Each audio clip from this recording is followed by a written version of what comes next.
Welcome back. बात हो रही थी पीडीएम इत्तेहाद ही की। क्या पीडीएम इत्तेहाद पीडीएम तहरीक कामयाब होगी या नहीं? चूंकि मशरूत कर दिया गया है इस्तीफ़ों को और लॉन्ग मार्च को नवाज शरीफ साहब की वतन वापसी पे, और बज़ाहिर लग नहीं रहा कि नवाज शरीफ वतन वापस आएंगे। दूसरी तरफ हुकूमत ये दावा कर रही है कि पीडीएम के खिलाफ पीडीएम के पास कोई बात करने के लिए नहीं है, उनके पास कोई एजेंडा नहीं है। सेनेट इंतखाबात ख़त्म हो चुके हैं और पीडीएम के गुब्बारे से अब हवा निकल चुकी है। और हुकूमत की अगर हम बात करें तो हुकूमत ने इलेक्शन कमीशन की तब्दीली का जो मुतालबा किया है उस मुतालबे को अपोजिशन मुस्तरद कर रही है, और अपोजिशन ये कह रही है चूँकि 10 का इलेक्शंस में बड़ा बैलेंस फैसला आया था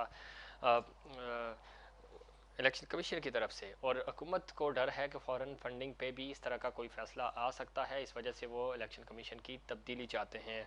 आज के इजलास की अगर हम बात करें तो इजलास में तलखियाँ हुई और मौलाना फजल रहमान सबसे ज़्यादा उनको शिकवा था अपनी जमातों से, अपनी इत्तेहादी जमातों से, कि आपने हमें वोट नहीं दिए। और चूँकि हैदरी साहब को जो वोट पड़े हैं वो बहुत ही कम थे, और इत्तेहादी जमातों के लोग जो हैं उन्होंने हुकूमती जमात को वोट दिए। इसकी वजह क्या है? जिस पे अपोजिशन जमातों ने जवाब दिया कि हम इस पर तहकीकात कर रहे हैं, कौन लोग हैं, कौन बिके हैं और क्यों बिके हैं। इस पर मज़ीद बात करेंगे।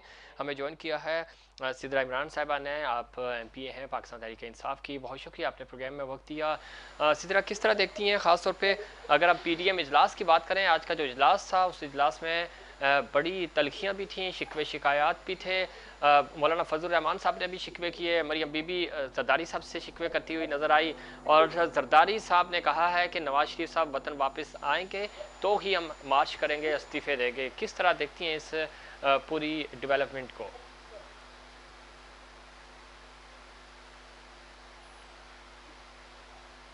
हेलो फरहान, इसकी आवाज फिक्स करवाएं, मुझे आवाज बहुत कम आ रही है। सिद्रा इमरान, आप सुन सकती हैं मुझे?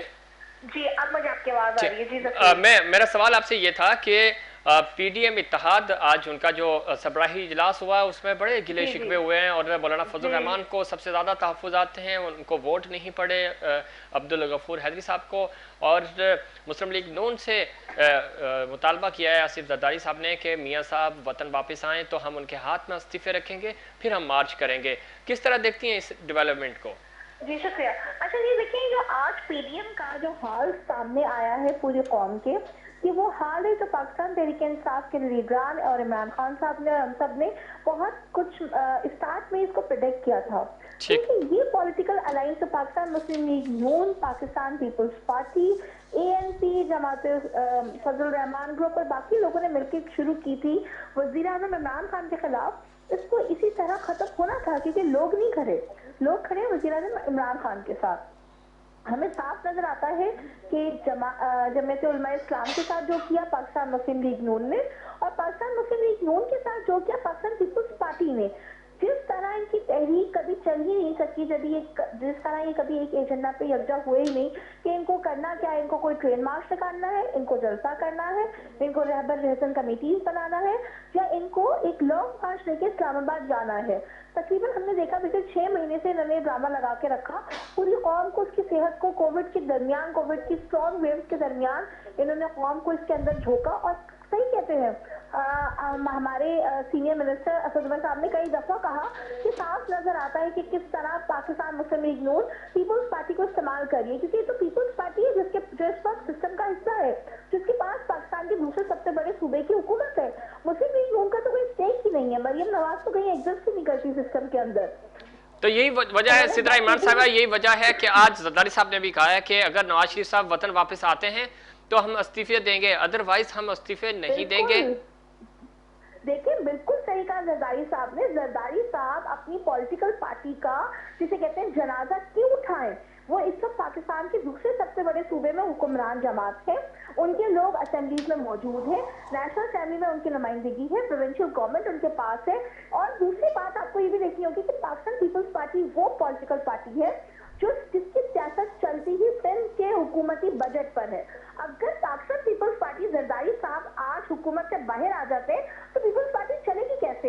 ये पीपल्स पार्टी तो चलती है सूबाई सिंध के बजट पर। ये तो हमारी तालीम का बजट, हमारी सेहत का बजट, हमारी लोकल गवर्नमेंट के बजट से तो इनकी सियासत चल रही है। तो हमने तो पहले दिन से कहा था कि जरदारी सिस्टम कभी भी हुकूमतों से बाहर नहीं सर्वाइव कर सकता।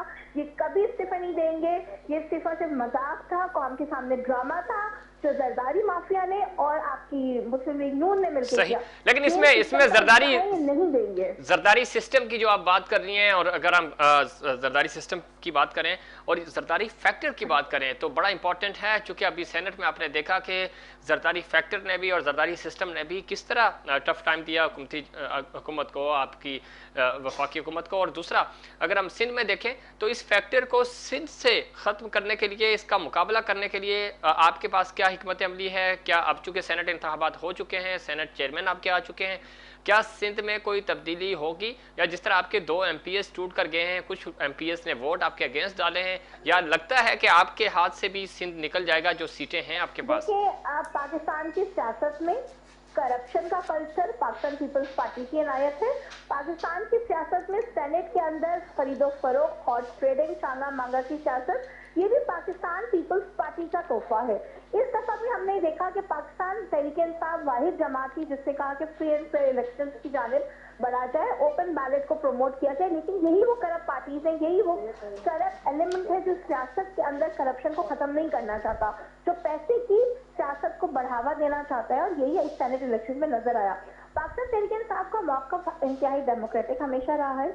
हम इलेक्शंस में, अगले इलेक्शंस में जाएंगे और सूबे सिंध में हम अपनी हुकूमत बनाएंगे, क्योंकि सिंध की आवाम पाकिस्तान पीपल्स पार्टी से तंग आ चुकी है। ये सिर्फ और सिर्फ पैसे की, हरासमेंट की और अब्यूज की, पॉलिटिकल विक्टिमाइजेशन की सियासत कर रही है। ठीक, लेकिन सिद्रा, हमने अभी जो अभी इलेक्शन सेनेट के हुए हैं तो आपके जो MPs थे वो नाराज नजर आए, नाला नजर आए आपकी वफाकी पॉलिसियों से, आपकी सिंध में कारकर्दगी के हवाले से।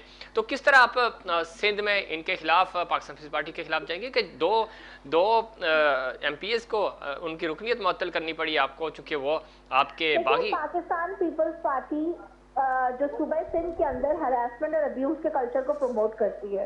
अगर आपने असलम अब्रो और शर को देखा तो आपने करीम बख्श गबोल को भी देखा, जो PS 88 से PS 99 से इलेक्ट हुए हैं कराची से, और आपने देखा कि किस तरह उनको अब्यूज करके, उनको डरा धमका के, प्रेशराइज करके वीडियो बयान किए गए थे, और किस तरह असेंबली में वो सारे कैमरों के सामने अपना बयान देके कि पीपल्स पार्टी मुझे जबरदस्ती लेके गई है, वो वहां से हट के हमारे साथ गए। मैं खुद वहां बजाते खुद उस हंगामे में मौजूद थी।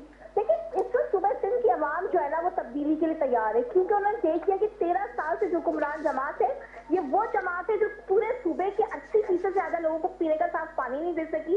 ये वो पीपल्स पार्टी है जिसके सूबे में 65 लाख बच्चे स्कूल से बाहर है, लड़काना उनके सियासी घर में बच्चे एड्स से मर रहे हैं, एक एक बच्चे को 6 कुत्ते काट लेते, लेकिन इनके पास दवा नहीं होती।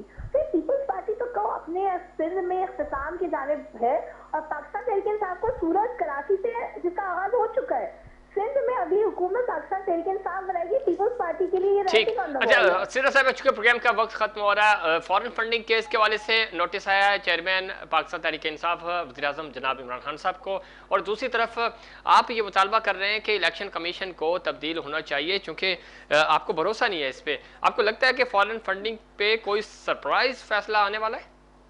देखिए, पाकिस्तान तहरीक इंसाफ ने हर केस पे ये कहा कि हमारे लिए आला अदलिया क्या हर फैसला जो क्लियर ट्रांसपेरेंट है, प्रॉपर है, हम उसके साथ हमेशा अदलिया के एहतराम में खड़े हैं। हम अदलिया के खिलाफ नहीं जाते। हम पाकिस्तान मुस्लिम लीग नून नहीं है जो जजेस खरीद लें।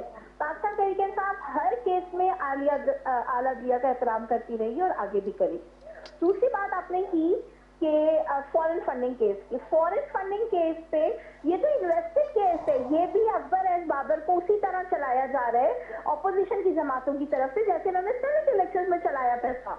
तो ये तो दूसरे केस है। इमरान खान के साथ पूरा पाकिस्तान खड़ा है और ये उनको बार बार नजर आ रहा है। इसकी सबसे बड़ी गवाही पाकिस्तान मुस्लिम लीग नून और पीपल्स पार्टी की बनाई हुई PDM का खात्मा है। अवाम उनके साथ खड़ी नहीं हुई। जिस तरह लाहौर में शिकस्त हुई, इसी तरह आज इनको इंटरनली शिकस्त हुई। चले, ये तो हो गया। शिबली फराज साहब ने कहा था कि हर हरबा इस्तेमाल करेंगे इलेक्शंस को जीतने के लिए।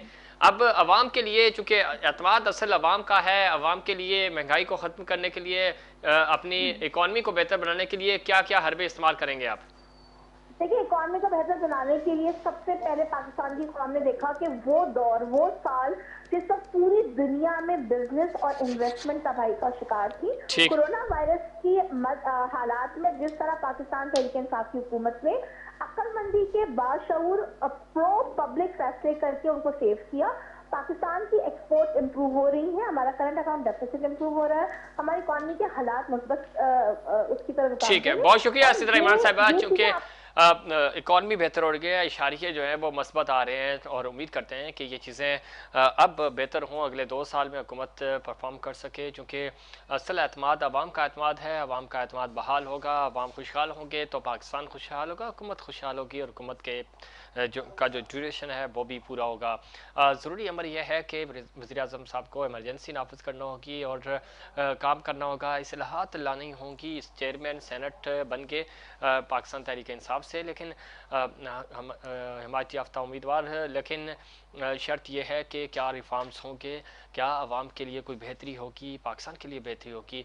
ये वो इशूज़ हैं जिनको एड्रेस करना होगा वज़ीर आज़म साहब को और नीचे मासिस तक इसके जो मफादात हैं वो पहुँचने होंगे, डिलीवर करना होगा, तो ही पाकिस्तान बेहतर होगा। ये था हमारा आज का प्रोग्राम। उम्मीद करता हूँ दीगर प्रोग्राम्स की तरह आज का प्रोग्राम भी आपको पसंद आया होगा।